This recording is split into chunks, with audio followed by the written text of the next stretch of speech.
Segunda Tesalonicenses capítulo 2. Y en el versículo del capítulo 1, versículo 3, y si nos podemos poner un momentito de pie, hermanos, tenemos esta lectura y oramos al Señor hasta el versículo 10. Voy a comenzar yo con el versículo 3, todos juntos leemos el 4 como un coro, y así sucesivamente hasta llegar al versículo 10. La palabra de Dios dice así: debemos siempre dar gracias a Dios por vosotros, hermanos, como es digno, por cuanto vuestra fe va creciendo, y el amor de todos y cada uno de vosotros abunda para con los demás. Tanto que nosotros mismos nos gloriamos de vosotros en las iglesias de Dios, por vuestra paciencia y fe en todas vuestras persecuciones y tribulaciones que soportáis. Esto es demostración del justo juicio de Dios, para que seáis tenidos por dignos del reino de Dios, por el cual asimismo padecéis. Porque es justo delante de Dios es pagar con tribulación cuando debemos tributar. Y a vosotros, que sois atribulados, daros reposos con nosotros cuando se manifieste el Señor Jesús desde el cielo con los ángeles de su poder, en la llama de fuego, para dar retribución a los que conocieron a Dios y obedecer el evangelio de nuestro Señor Jesucristo. Todos juntos el último versículo 9. Los cuales sufrirán pena eterna de perdición, debido a la presencia del Señor y de la gloria de su poder. Que el Señor bendiga su palabra. Amén. Vamos a orar. Padre amado, en estos momentos te damos gracias por celebrar este tercer aniversario acá de la Iglesia Faro de Esperanza. Gracias, Señor, por la fidelidad de los hermanos. Gracias por mi hermano Pastor José Daniel Girón, la hermana Mercedes, su familia. Bendígalos grandemente, Señor, porque ellos te han honrado, te han alabado, te han exaltado, Señor. Y sabemos que todos los que estamos acá, un día estábamos sin vida, sin esperanza, sin Dios, pero tú nos alcanzaste, Señor. Y por eso estamos agradecidos, Señor, por medio de este tiempo que hemos alabado, hemos orado, hemos participado en todo lo que tenga que ver en esta reunión de aniversario, Señor. Ahora bendice este nuevo año que están emprendiendo, Señor. Tu palabra dice que tú vas a estar con nosotros todos los días, hasta el fin del mundo, Señor. Mientras tú llegas de vuelta, Señor, que tu palabra haya cabida en nuestros corazones, que podamos responder a tu voz. Y si alguien está siendo llamado, Señor, a la obra del ministerio, que el Señor hoy se rinda. Y si hay alguien acá entre nosotros que no te conoce, que hoy sea el día de su salvación, que pueda pasar de muerte a vida, y que podamos gozarnos así como los ángeles del cielo se gozan por un pecador que se arrepiente, Señor. Bendiga toda esta reunión hasta el final, Señor, y esta clausura del aniversario 3. Igualmente ayúdanos a compartir estas verdades en el poder de su Santo Espíritu. Te amamos, Señor. En el nombre del Señor Jesús se lo pedimos. Amén. Podemos tomar asiento, hermanos.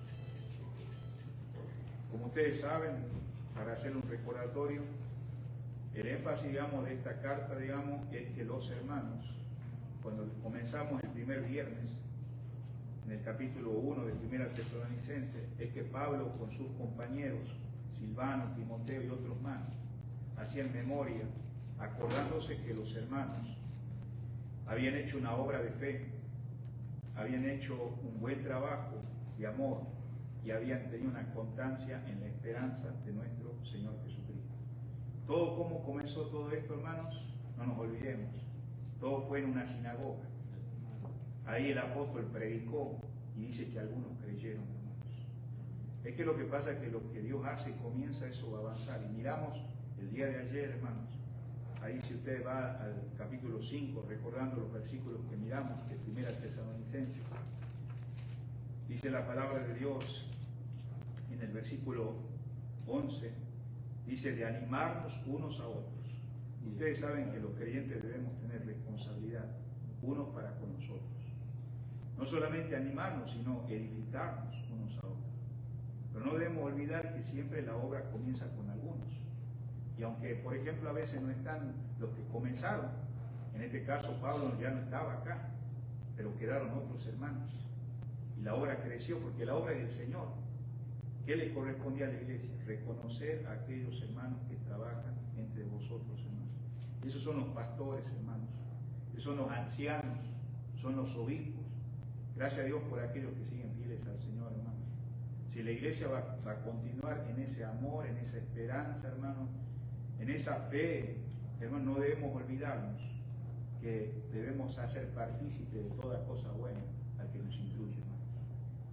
Por último, hermanos, vamos a ver en esta tarde, volviendo a 2 Tesalonicenses, donde leímos en el capítulo 1, hermanos, en 1 Tesalonicenses aprendimos, hermanos, lo que Dios hace en la gracia de Él, por fe, amor y paciencia.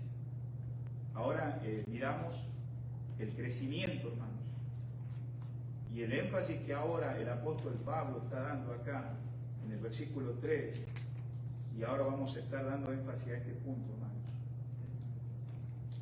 Creciendo en fe, amor y esperanza. Creciendo en fe, amor y esperanza. Creo que ayer mencioné que estas iglesias eran reales. En los viajes que Pablo hizo, esta iglesia fue comenzada en el segundo viaje. No se olvide el capítulo 17 de Hechos, ya leímos algunos versículos en estos días. Entonces, hermanos, esta epístola, hermanos, que acabamos de ver de 1 Tesalonicenses, estaba dando gracias, ¿por qué, hermanos? Por la fe. Estaba dando gracias por el amor. Estaba dando gracias por la esperanza. Entonces ahora estas virtudes deben aumentar, hermanos, ¿no? Así como Dios hizo, hermanos, en la vida de la iglesia de Tesalónica, ahora pasaron otros años más, hermanos, y ahora se escribe la segunda carta. Es que, hermanos, cada creyente a medida que pasa la vida cristiana va madurando, hermanos, va creciendo. Miremos el versículo 3. Debemos, dice, siempre dar gracias, dice, a Dios por vosotros. Hermanos, ¿cómo recibieron el mensaje los hermanos? En medio de gran oposición. ¿Se acuerda que los judaizantes andaban persiguiendo a Pablo y a sus compañeros? Y hermanos, viendo que creyeron algunos hermanos, entre esos los hermanos de Tesalónica, inmediatamente arrancó la persecución y tuvo que ir a Berea. ¿Qué prueba tan grande? ¿Qué tribulación, hermanos? Recuerdo, hermanos, las fuerzas que habían de ser vencidas eran enormes.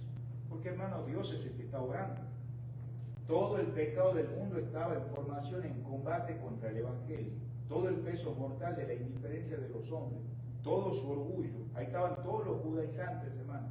Toda su vergüenza, toda su autocomplacencia, toda su apreciada sabiduría. Porque, hermano, era sabiduría humana todo lo que estaba pasando en ese momento.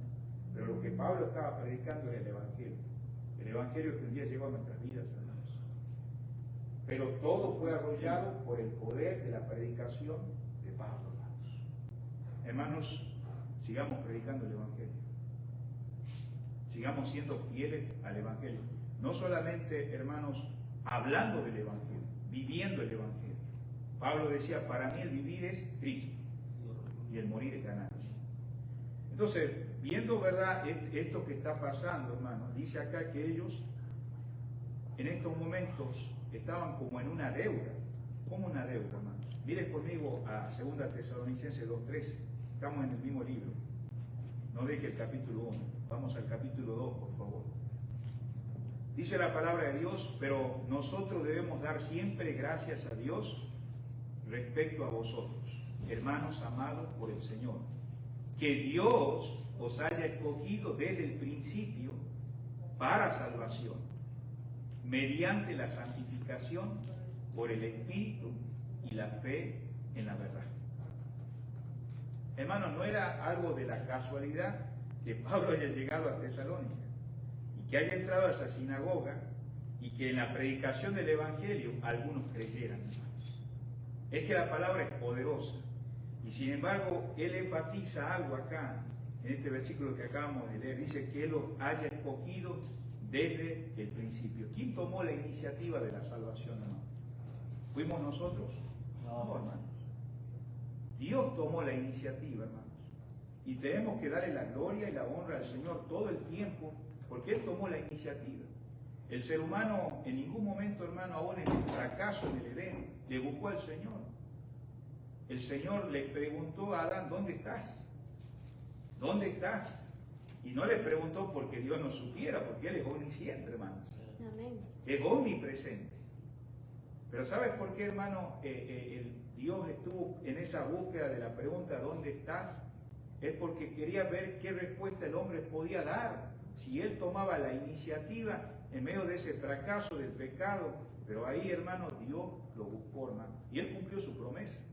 Porque sabemos que la mujer fue engañada, pero claramente le dijo que un día de una mujer, en el futuro, siglos después, miles de años después, Dios usó una mujer ahí en Belén para que venga el Mesías, hermanos. El Salvador del mundo, hermanos. El que es Rey de Reyes y Señor de Señores. Qué maravilloso, hermanos, que el Señor tomó la iniciativa y Pablo glorifica a Dios, porque él podía tomar el rédito, ¿sí o no? Él podía decir, ¿sabe que yo llegué a ese lugar y si no fuera por mí, pues ustedes ni siquiera, ¿dónde estarían tesalonicenses? No, hermano, la gloria es al Señor, hermanos. Que Dios tomó la iniciativa y que, como dice el versículo que estamos viendo, no solamente dice, escogido desde el principio para salvación, mediante la santificación por el Espíritu, la fe en la verdad. Creo que nosotros estuvimos mirando el día viernes que Pablo, él salía, ¿sabes qué, hermano?, de haber sido azotado injustamente. Había estado en la cárcel injustamente.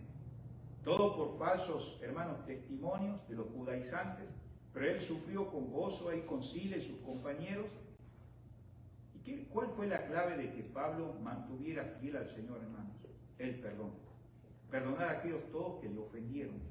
¿Para qué? Para que el Evangelio llegue, hermanos, como dice acá en el versículo que estamos leyendo, por el Espíritu, dice la santificación por el Espíritu. A veces nosotros, cuando hablamos de santidad, nos extendemos muchas veces en el área externa, pero la santidad aquí comienza, sabiendo que Dios es santo, hermanos. Amén. 3 veces santo. Y dice que debemos nosotros vivir la santidad en toda nuestra manera de vivir. Mientras estamos ahí, no solamente habla del Espíritu Santo, sino dice la fe en la verdad. Entonces, la palabra de Dios y el Espíritu Santo están obrando mutuamente. Y ustedes saben, el sembrador sale a sembrar. En Mateo 13 dice que la semilla cayó en buena tierra. Y gracias a Dios que aquí dio fruto. Y estos fueron los hermanos de Tesalónica. Mire, volvamos ahí al pasaje que estamos mirando en el versículo 3 de 2 Tesalonicenses 1:3. Entonces vemos, hermano, que la deuda no es, hermano, hacia Pablo, sino reconociendo que Dios ha tomado la iniciativa. Ellos habían orado por los tesalonicenses, hermano, anteriormente. Nosotros lo miramos en estos días, 1 Tesalonicenses 3:12. Pero ¿sabes qué, hermano? Ahora están siendo multiplicados. ¿De qué manera? Mire conmigo al versículo 3. Dice, debemos siempre dar gracias a Dios por vosotros, hermanos, como es digno. Por cuanto vuestra fe va creciendo, hermanos. Vuestra fe, ¿qué dice? Va creciendo. Hermano, es algo digno. No nos olvidemos que debemos expresar agradecimiento por lo que Dios ha hecho. Pablo, hermano, y sus colaboradores estaban involucrados, hermano, continuamente en oración. Gracias a Dios por aquellos hermanos consiervos que están orando por la iglesia local acá, hermanos. Gracias por los hermanos maduros en la fe que están orando. Y miren, estos hermanos estaban orando y sus colaboradores, dice, estaban involucrados continuamente en oración. ¿De intercesión por quién? Por los creyentes, hermanos. La iglesia que estaba creciendo en Tesalónica era el resultado de la obra de Dios, hermanos, que había salvado a muchos. De modo que tanto como Pablo, como Silvano, que se menciona en la primera y segunda carta, y Timoteo dedicaban tiempo continuamente, es decir, cada día, en cada ocasión, para dar gracias a Dios, hermano, por el desarrollo y el crecimiento de aquella iglesia. A veces hoy en día, hermanos, cuando hablamos de crecimiento en nuestro día, a veces nos enfocamos en el aspecto numérico. Y sí, hermano, es lindo que crezcamos numéricamente. Pero la pregunta es en esta tarde, hermano, ¿cómo estamos creciendo en la fe? ¿No? Acuérdense que ya esta carta, hermano, llega después de la última, 3 años más tarde. Vemos que los hermanos ahora están creciendo también en el amor. ¿Cómo estamos creciendo en el amor?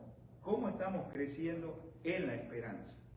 Y por eso vemos acá la palabra como es digno, hermano. ¿Por qué dice esa palabra como es digno? Porque, hermano, está dando énfasis a ver cómo estaban las circunstancias, hermano. ¿Qué circunstancias estaban viviendo estos hermanos? Muchos habían perdido seres queridos. ¿Se acuerdan en la primera carta? Porque Pablo les dice, el Señor con voz de mando, con trompeta de Dios, descenderá del cielo y los muertos en Cristo resucitarán primero. Es que, hermano, en medio del dolor y en medio de las pruebas, se nos olvida las promesas de Dios. Pero Pablo les vuelve a recordar diciendo, el Señor va a volver, ustedes no pierdan la esperanza, y es por eso que Él dice como es digno de admirar sus testimonios, hermano. Veo que la primera carta causó efecto en sus vidas personales y ahora, como es digno, ustedes están creciendo en esa fe. Qué maravilloso, ¿verdad, hermanos? Entonces, vemos acá que el crecimiento, en primer lugar, era en la fe. Acá el sentido del crecimiento, hermano, tiene un sentido dinámico. No es una fe muerta, es una fe activa, hermanos. Creo que ustedes saben que Santiago, el medio hermano del Señor Jesucristo, él estaba pastoreando una iglesia, y si ustedes van a la carta de Santiago sin dejar 2 Tesalonicenses, y nos vamos a dirigir al capítulo 2, él da un énfasis muy importante, hermanos, y esto nos va a animar en esta tarde a recordar y a evaluar cómo está nuestra vida espiritual en cuanto a esa fe. Dice acá Santiago capítulo 2, y posiblemente para algunos esto sea nuevo, pero para otros que ya lo han leído, le va a volver a recordar. Dice así la palabra, así también, la fe, si no tiene obra, ¿qué dice? Es muerta en sí misma, hermanos. O sea, la fe, si no tiene obra, es muerta, ¿qué dice? En sí mismo. Hermano, ¿qué tipo de fe estaban teniendo los hermanos de Tesalónica después de muchos años? Habían comenzado bien, estaban, hermano, animándose unos a otros como miramos ayer, pero ahora, hermano, pasaron muchos más años y ahora estos hermanos estaban creciendo, ¿qué? En la fe. No era una fe, hermano, pasiva, era una fe activa. Esto nos debe hacer pensar, hermanos, ¿cómo está nuestra fe? La fe mental, hermano, de paso quiero decir algo, es una fe vacía. Es una fe, hermano, como que está disfrazada. Es una fe que muchas veces tiene apariencia. Sin embargo, hermano, sin fe es imposible agradar a Dios. Ayer pusimos el ejemplo del iceberg, ¿se acuerdan, hermanos? Se ve la parte de arriba y todos nos pueden catalogar todo lo que todo el mundo pueda decir. Pero sabes que es interesante que en el tribunal de Cristo, que eso pasará después del arrebatamiento, dice que van a ser probadas las obras. Por eso es muy importante que lo que hacemos para el Señor, no solamente en la iglesia, aun cuando vamos a cocinar, cuando vamos a lavar, cuando estamos con nuestros hijos, aún en la vida cotidiana, aun cuando estudiamos, el Señor esté presente en nuestras vidas, hermanos. Amén. ¿Por qué? Porque seguramente en ese tribunal, donde los cristianos que han vivido para el Señor, no para dar nomás un testimonio a la gente, pero para dar testimonio frente al Señor, porque estamos frente a Él, hermanos, en presencia de Él. Cuando sea probado por ese fuego, reciban esas recompensas, ¿no? Porque dice ahí la palabra en Corintios, habla del oro, la plata y las piedras preciosas, hermanos. Y sabe que eso que vamos a recibir de parte del Señor no es para sentirnos que, bueno, éramos súper espirituales, sino que los verdaderos hijos de Dios van a traer esa recompensa y lo van a poner a los pies del Señor. Porque Él es el Rey de Reyes, el Señor de Señores. Y estos hermanos estamos viendo que están creciendo, ¿qué? En la fe. No es una fe mental, no es una fe vacía, hermano, no es una fe disfrazada. La fe no es un asunto mental, hermanos, es un asunto vivencial. Vuelvo a repetir, no es un asunto de una fe mental. No, yo tengo fe, es algo vivencial, hermano. Por medio de esta fe, hermano, el hombre tiene un contacto, y yo quiero dirigirme a alguien si acá en esta tarde no es cristiano. Usted está viniendo a esta iglesia y no es salvo. Usted sabe que la palabra de Dios dice claramente en Efesios 2:8 que por medio de la fe la salvación viene. Y no es la fe puesta en cualquier persona, es puesta en una persona que se llama Jesús. Amén. Él murió, Él fue sepultado, Él resucitó. Dice la palabra del Señor que esa fe es la que los hermanos de Tesalónica habían puesto cuando Pablo estuvo predicando. Por eso, hermano, cuando está uno en contacto con el Salvador, produce un nuevo nacimiento. Usted nace de nuevo. Mire, es interesante que el Señor tuvo que hablar con Nicodemo. Era un hombre que conocía el Antiguo Testamento, pero él fue directo al grano y le dijo: te es necesario nacer de nuevo. No solamente no vas a ver, sino no vas a entrar al reino de Dios. Y en el reino de Dios hay un rey, y es Cristo Jesús. Amén. Querido amigo que estás en Cristo, si tú no eres todavía nacido de nuevo, no vas a ver ni vas a poder entrar al reino de Dios. Hoy es el día aceptado. Hoy es el día de salvación. Por eso estos creyentes estaban creciendo en la fe. Todo comienza en esa fe con nuestro Salvador, que no solamente produce un nuevo nacimiento, pero también nos hace una nueva creación.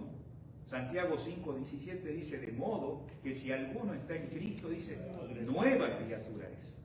Las cosas viejas pasaron, pero también no solamente nos hace una nueva creación, nos va transformando, hermanos, a su imagen. Estos hermanos que habían pasado pruebas, ellos ahora estaban creciendo en esa fe con el énfasis que Pablo da. Miren, en 1 Tesalonicenses 3:12, si damos las páginas anteriores, estamos en 2 Tesalonicenses, pero vamos a 1 Tesalonicenses capítulo 3 y el versículo 12, nos dice la palabra de Dios así, capítulo 3, versículo 12: y el Señor os haga, que dice, crecer y abundar en amor, uno para con los otros y para con todos, como también lo hacemos nosotros para con vosotros. Quiere decir que estos hombres, estos instrumentos que Dios usó para llevar el Evangelio en Tesalónica, hermanos, iban con amor, iban con la fe puesta correcta en el Señor, hermanos, iban con esperanza. Ahora, estos hermanos son alcanzados por el Evangelio y estamos mirando ahora que Pablo recalca: ahora ustedes están abundando en ese amor, están abundando en esa fe. Qué impresionante, ¿verdad, hermanos? 1 Tesalonicenses 4:10, por favor, volvamos ahí a 1 Tesalonicenses 4:10. Dice así la palabra del Señor: y también lo hacéis así con todos los hermanos que están por toda Macedonia. Pero rogamos, hermanos, que abundéis en ello más y más. ¿Qué, hermano? Amor fraternal. El Hijo de Dios, hermano, va creciendo más y más. Una vida fácil puede conducir a una fe superficial. Por eso hoy en día, aterrizando al siglo XXI, hay muchas religiones que están promoviendo un evangelio positivo, ¿no? Están promoviendo un evangelio de prosperidad. Vos aceptás a Cristo y mañana tenés trabajo, sos gerente, te va a ir bien, nunca vas a tener problemas de salud. ¿Qué podemos hablar, digamos, de hombres como Job que pasaron grandes pruebas? ¿Qué podemos hablar del apóstol Pablo? Las persecuciones y aún también un aguijón en la carne. Dice: le he rogado 3 veces al Señor. Entonces ellos estaban mal espiritualmente. No, hermanos. Vuelvo a repetir. Una vida fácil puede conducir a una fe superficial. Y si usted sabe, todos los hombres y las mujeres de Dios de fe en Hebreos 11 sufrieron de una manera u otra, hermanos, ¿sí o no? Pero una de las cosas más bonitas de esto no es pensar en el sufrimiento. ¿Quién está en el sufrimiento contigo? Porque la palabra de Dios dice: muchas son las aflicciones del justo, pero Jehová nos libra de toda ella, hermanos. Amén. El Señor está con nosotros, hermanos. Él nos alienta, Él nos aumenta la fe, hermanos, nos aumenta el amor. Mire para que usted entienda. La iglesia de Tesalónica era la iglesia de los hermanos de Macedonia. ¿Ustedes sabían eso? La iglesia, hermano, de Corintios era una iglesia que era muy pudiente, tenía todos los dones, era una iglesia creciente, pero se había descuidado espiritualmente. Ustedes saben que hubo necesidades en la iglesia de Jerusalén. Creo que ayer mencioné cuando se debe apoyar a los hombres de Dios, hermanos. Mencioné que en el capítulo 2 dice que los primeros creyentes convertidos, de esos 3.000, dice que traían las propiedades y los ponían a los pies de los apóstoles. ¿Por qué? Porque estaban llenos del Espíritu Santo, hermano. No estaban ahí diciendo, bueno, ustedes tienen que... No, ellos daban porque amaban al Señor, hermano, y lo daban con gozo. Pero llegó un momento, hermano, que la gran comisión se cumplió. Y no se debe olvidar que la gran comisión era Hechos 1:8. Me seréis testigo en Jerusalén, en Judea, en Samaria y hasta lo último de la tierra. Judea, todo eso hasta lo último de la tierra. ¿Y se cumplió eso, sí o no, hermano? Claro que se cumplió. Porque en el capítulo 7, amados hermanos, la iglesia fue esparcida, la de Jerusalén. Y todos esos hermanos que dieron, pasaron muchos años y ellos llevaron el evangelio a Samaria, llevaron a Judea y hasta el último de la tierra. Ahora note lo que estoy diciendo. Estos hermanos ahora se enteran que los hermanos de Jerusalén están pasando necesidad y se presenta la necesidad. ¿Y sabe quiénes son los primeros en responder? La iglesia de Corinto. Dijeron, no, nosotros vamos a apoyar a los hermanos. Pero pasó más de un año y no cumplieron ellos. ¿Sabe quiénes son los que cumplieron? Los que estamos estudiando acá, los que han aumentado la fe, los que están creciendo en esperanza, los que están creciendo en amor.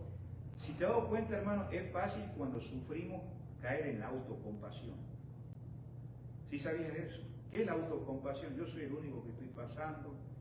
Nadie me puede entender porque yo soy el único que tengo problemas. Por eso hoy en día se aplica la psiquiatría, la psicología, pero sabemos, hermanos, que los hijos de Dios pasamos sufrimiento. Amén. Pero Dios es más grande que el sufrimiento. No estamos diciendo que no lo sentimos. Estos hermanos estaban en una realidad. Pero mira, dice que ellos cuando se enteraron que los hermanos de Jerusalén estaban pasando grandes pruebas, ellos fueron los primeros en dar, que le decían a Pablo, te rogamos que recibas, digamos, que no lo rechaces para enviar a esos hermanos necesitados. Cuando ellos tenían necesidad, no sé si me explico. Hermanos, qué reto para nosotros, ¿verdad que sí, hermanos?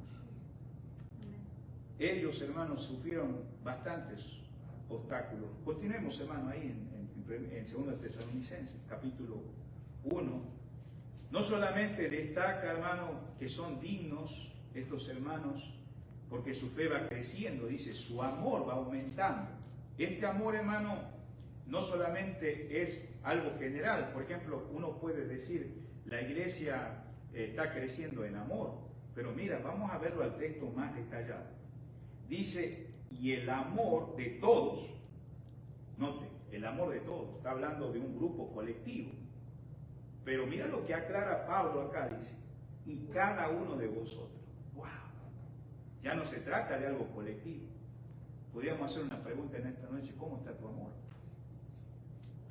¿No? Podemos decir la iglesia ama, pero está bien, estamos hablando del cuerpo, de todo ese grupo de creyentes, pero ahora está hablando de algo individual, de algo personal, hermano.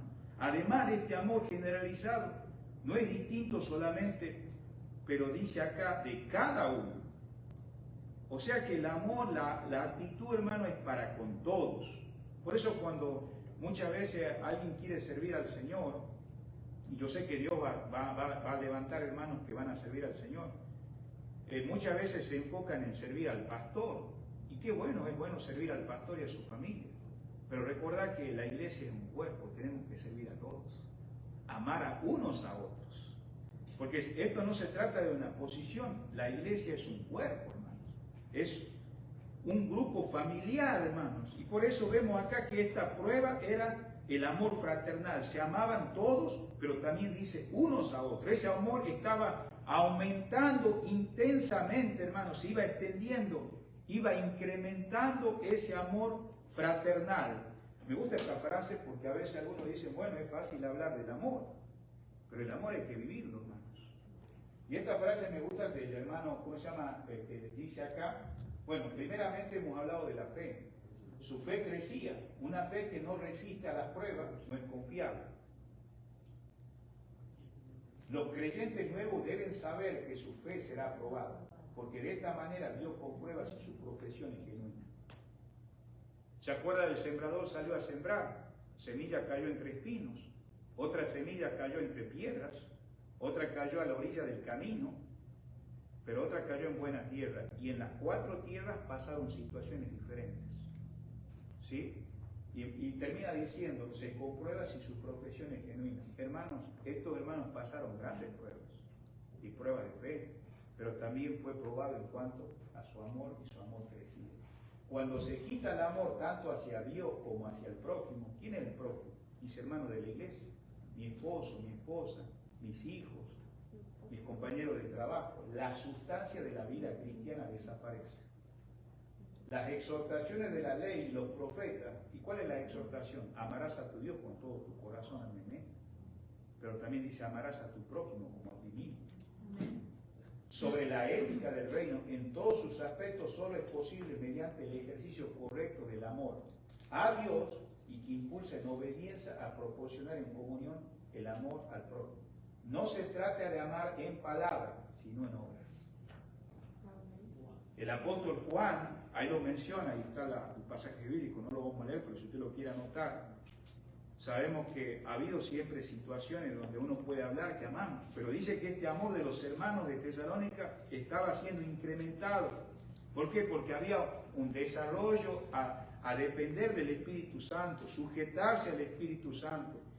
Y hermano, y el primer fruto, la primera característica del fruto del Espíritu Santo, ¿qué es? En Gálatas 5:22. Es amor, hermanos. Amén. O sea, este amor reinaba visiblemente en la congregación. No cabe duda, hermano, que siempre esto va unido, la fe y el amor, hermanos, ¿no? Pero el sufrimiento, hermano, nos puede a veces hacer egoístas, ¿sí o no? Porque a veces caemos en la autocompasión. Bueno, yo soy el único que tengo que pagar todas las cuentas, yo soy el único que estoy sufriendo. Y hermano, el sufrimiento puede hacernos egoístas, pero cuando el sufrimiento es mezclado con la gracia y la fe, produce amor, hermano. Amén. En Gálatas 5:6, por favor. Mire, Pablo recalca a los judaizantes porque, hermanos, yo he visto que también los judaizantes del siglo XXI también están avanzando. Mire, hay tantas iglesias que se han sumido en la tradición, hasta tal extremo que han puesto a la tradición de la iglesia en la cúspide de la espiritualidad. Y usted mira que a veces llega un momento que los hijos de Dios ya pierden el gozo del Señor, hermanos. Y hasta ya no hay esa pasión y ese amor.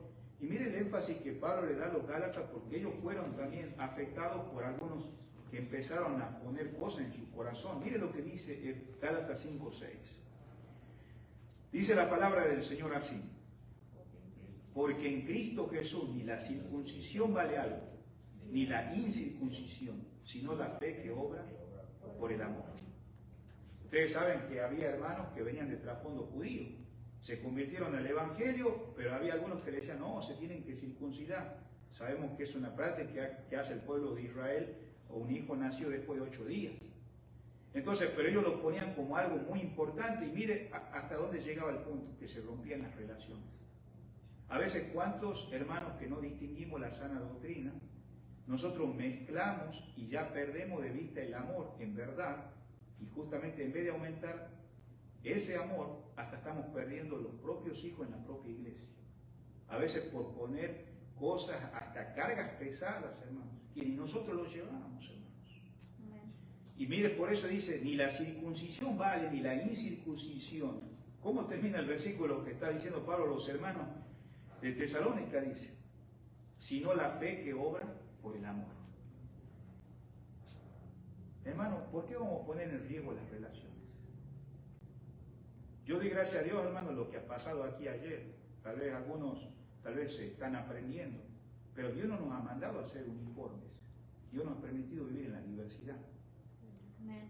¿Sí? Es fácil ser uniforme y pensar que todos piensen como tú, como yo. Y a veces cuando no pensamos, caemos en el individualismo. Y hasta a veces nos separamos de nuestros propios hijos, de nuestra propia familia, porque todos deben creer igual que yo. Y estamos equivocados, hermanos. Yo un día pudiera traer una charla sobre ese punto, pero el énfasis acá es que estos hermanos, en medio de la persecución, en medio de las pruebas, estaban más unidos, había más amor, estaban creciendo, hermanos, en la confianza en el Señor. Cuando los creyentes, hermanos, sufren, su fe en Dios crece, hermanos, y su amor abunda para con los hermanos en Cristo. ¿Estás creciendo en la fe, hermano? ¿Estás creciendo en tu amor? Mire, vamos a volver a 1 Tesalonicenses capítulo 1, donde estamos ahí, 2 Tesalonicenses capítulo 1, versículo 4. Por tanto, nosotros mismos nos gloriamos de vosotros en las iglesias de Dios. O sea, ellos iban por esas iglesias dando testimonio, dicen, nos gloriamos, hacemos hasta jactancia de vosotros. Porque lo mismo que pasa entre nosotros, entre Silvano, entre Timoteo, veo que eso pasa en la iglesia. Qué lindo, ¿verdad, hermanos? Da a entender que no solo oían hablar a otros de esta fe, pero sino que los mismos misioneros, hermanos, vivían esa realidad. Mire acá el versículo 8, estamos aquí en 2 Tesalonicenses, pero vamos al capítulo 1, versículo 8 de 1 Tesalonicenses. Qué importante es esto, porque partiendo de vosotros, estoy en 1 Tesalonicenses 1:8, ha sido divulgada, dice, la palabra del Señor, no solo en Macedonia y Acaya, sino que también en todo lugar vuestra fe en Dios se ha extendido. Qué maravilloso, ¿verdad, hermanos? O sea que esto va en crecimiento, hermanos. Va en crecimiento y por eso dicen, nos gloriamos. Qué lindo, hermanos, ver esa combinación de amor, de fe y de esperanza que tiene que ver con la paciencia, hermanos. No solamente como compañeros, sino como iglesia, hermanos. Qué lindo testimonio. Yo quisiera hacer una pregunta en esta noche. ¿Qué sufrían aquellos creyentes? ¿Se ha puesto a pensar qué sufrían aquellos creyentes? Bueno, estaban sufriendo persecuciones, hermanos. ¿Qué más estaban sufriendo? Sufrían ataques de afuera, hermanos. Porque mira, ponete a meditar por un momento. En aquellos días, cuando se convertían al Evangelio, perdían sus casas, perdían sus propiedades. Muchos de ellos que venían con trasfondo griego lo echaban de sus lugares de culto, y aquellos que venían con trasfondo judío, que iban a la sinagoga, no les permitían entrar a la sinagoga. En otras palabras, hermanos, la familia lo estaban menospreciando, ellos estaban sufriendo por el Evangelio, hermanos. ¿Qué más estaban ellos sufriendo, hermanos? No solamente persecuciones, estaban pasando tribulaciones, estaban pasando presiones, aflicciones. Es evidente, hermano, que estos creyentes estaban pasando días difíciles. Yo quiero preguntarte en este momento, ¿estás pasando tiempo difícil, hermano y hermana? Tal vez algunos decimos que no, pero hay algo que nos está deteniendo a que no esté aumentando el amor. Tenemos que evaluar eso. Tal vez algo que está deteniendo que nuestra fe esté en crecimiento, hermanos. Y mira el énfasis que está dando en el versículo 4. Dice, no solamente nos gloriamos con las iglesias, en primer lugar dice paciencia. Hermano, la paciencia está haciendo énfasis acá de la esperanza. La paciencia tiene que ver con ánimo largo. Ustedes han escuchado el versículo que hay ciertas versiones dicen longanimidad. ¿Han escuchado la palabra longanimidad? Longanimidad significa ánimo a largo plazo. Por ejemplo, el Señor Jesucristo pasó una gran prueba, hermanos, en el monte Getsemaní. Él estaba siendo presionado, así como cuando se saca el aceite, justamente del aceite de oliva en una prensa. ¿Sí? ¿Y qué salió del Señor, hermanos? Paciencia. ¿Sí? Pero claro, dice, su sudor era como grandes gotas de sangre. Ahora, nosotros, ¿quiénes decimos que somos nosotros para no pasar esas pruebas y experimentar? Acá dice la palabra paciencia. O sea, si vivimos a la luz de la vida del Señor, hermano, a la luz de Cristo Jesús, hermanos, nosotros vamos a llegar a ser ejemplos para la gracia de Dios y no obstáculos para otros, hermanos. Porque mire, hermano, no se trata de detenerse ante la persecución, no se trata de evitar el sufrimiento, no se trata de esconderse ante la prueba, hermanos, sino seguir caminando, hermanos, en medio de la prueba, porque el Señor está con nosotros y estar dispuesto a poner los ojos en Jesús es el autor y consumador de la fe, hermanos. Amén. Ustedes saben que ese versículo, puesto los ojos en el autor y consumador de la fe, le escribe Pablo a hebreos que no tenían ya el templo, hermanos. Ustedes saben que todo judío, hermano, que es religioso, el templo es lo más importante para ellos. En el año 70 después de Cristo, el templo había sido destruido por un gobernante llamado Nerón y echó la culpa a los cristianos que habían tenido que ver con esa destrucción. Pero otra cosa de la fe judía es tener un sumo sacerdote, o sea, cosas grandes. Pero estos hebreos se habían convertido, estaban sufriendo, padeciendo. Y mira, hermanos, Pablo les tiene que decir, hermanos, nosotros tenemos un sumo sacerdote. Es verdad, Tal vez ustedes ya no pueden regresar allá al templo porque ya no está el templo. Pero ¿sabe qué? Ahora el Señor le dice claramente, nosotros tenemos a alguien que traspasó el templo, que es Jesucristo mismo, entró al lugar santísimo. Ustedes pueden acercarse al trono de la gracia de Dios en confianza. Le está hablando a un grupo de creyentes desanimados. Y termina diciendo, puesto los ojos en Jesús, el autor y consumador de la fe. Hermanos, cuando hay grandes pruebas, hermanos, a veces quitamos la mirada del Señor. Y por eso, Él dice acá el énfasis, nos gloriamos en la paciencia, en la paciencia. Mira el versículo 7, en 2 Tesalonicenses 1, versículo 7. Esto es demostración del justo juicio de Dios, para que seáis tenidos por dignos del reino de Dios, por el cual asimismo, que dice, padecéis. Hermanos, llegar ese día donde aquellos que se han burlado, que han obrado injustamente sobre los creyentes, van a pagar un precio de eterna condenación. Mientras tanto, ¿cuál es nuestra responsabilidad como hijos de Dios? Tener paciencia, hermanos, y saber que el Señor, hermano, nos ayuda en eso, dándonos esperanza, hermanos. ¿Qué enfatizaba el versículo 4? La paciencia, ¿sí o no, hermanos? La paciencia acá es perseverancia. Sería la mejor traducción de paciencia en este versículo. Las tribulaciones producen paciencia, hermanos. La paciencia y la perseverancia no se obtiene leyendo un libro ni oyendo un sermón. Se tiene que sufrir, hermanos. Wow. Tal vez, hermanos, ya no me van a invitar a dar este mensaje.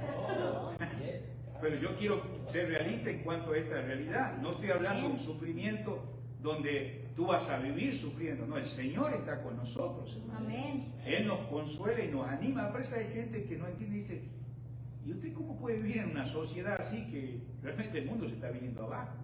Pero es que la paz no la obtenemos por las cosas que vemos humanamente. Tenemos al príncipe de paz morando en nuestra vida. Amén. No somos mejores que otros, es la gracia de Dios. Pero bueno, continuando con este punto, ¿no? Él exalta a estos hermanos en su paciencia. Pero ¿qué más dice exalta? Tribulaciones. Tribulaciones, estamos en el versículo 4. ¿Qué son las tribulaciones? Son las presiones, hermanos.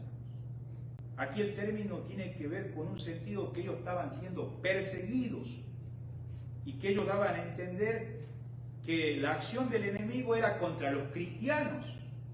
Usted sabe, Satanás no lo va a ver usted, pero va a usar personas que le hagan la vida difícil. ¿Sí? Y por lo tanto, hermano, sabemos que la oposición en medio que está pasando no es contra usted directamente, porque Satanás no puede destruir a Cristo, pero él quiere meterse con los creyentes. Y usa esta situación, ¿verdad? Como estamos viendo acá, las presiones. Hermanos, los judíos, ellos les gustaba motivar. Yo no leí el pasaje el primer día que vine acá. Si hubiéramos leído todo el pasaje de 1 Tesalonicenses, hubiera descubierto que hubo un puñadito así, mira, un puñadito chiquito de judíos que tenían celo de Pablo. Y luego dice que animaron a los demás y todos se enfurecieron y hasta fueron a la casa de Jasón. Casi lo iban a matar a Jasón y a toda su familia y no lo encontraron a Pablo, porque Pablo había ido hasta Berea, ¿no? Sí, hermano, hoy en día vivimos en una sociedad donde pequeñas cosas aumentan el enojo y el odio contra Dios. ¿Sí? Y claro, Satanás está detrás de todo esto. Por eso vemos acá que, usted léalo, si quiere anotar, Hechos 17, 6, 8, cómo esta gente le puso oposición a los hermanos de Tesalónica y aún, digamos, a Pablo. Entonces miramos que se enfatiza en la paciencia, se enfatiza en las tribulaciones en el versículo 4, pero también dice la palabra de Dios acá que soportáis, o sea que sufrís, O sea, dice, hermanos, yo sé que cuando estoy escribiendo esta segunda carta ustedes están sufriendo. Y hermanos, a veces muchos estamos luchando con muchas cosas, a veces financieramente, los matrimonios, con los hijos. Las aflicciones, hermanos, eran elementos para que estos creyentes, hermanos, pudieran soportar. Dios no te va a mandar algo que no puedas soportar. Amén. Él te va a dar la salida, hermanos. Amén. Pero dice acá que sufrís, que soportás, significa que estás sosteniendo una gran carga en medio del dolor. Hermano, el Señor Jesucristo le había anticipado a los discípulos que iban a pasar algún tiempo eso, ¿sí o no? Sí.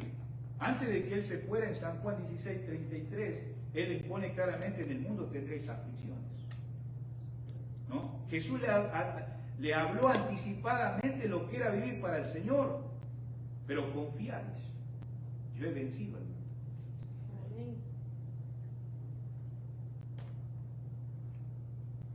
La persecución, hermano, no es justa.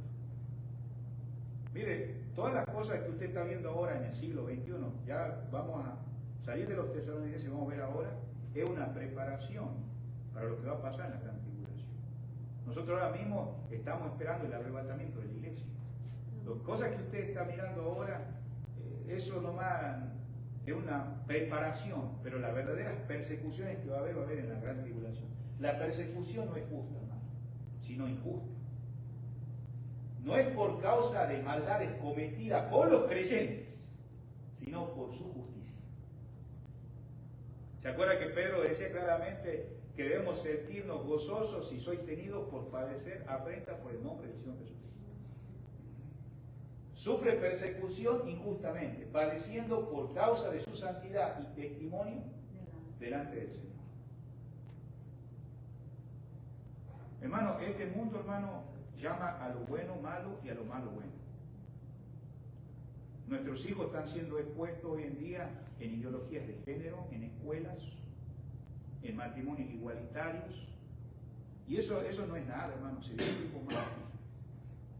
Oremos, ¿verdad? Principalmente para que aumentemos la fe, sigamos creciendo en ese amor y no perdamos la esperanza, hermano, porque el Señor no nos va a fallar. Amén. Por eso vemos acá que es una demostración en el versículo 5, oposición. Pero claro, ¿por qué? Porque si nosotros ahora estamos sufriendo, vemos que es una prueba justa del juicio de Dios, hermanos. Quiere decir que, hermanos, nosotros vamos a ser tenidos por dignos.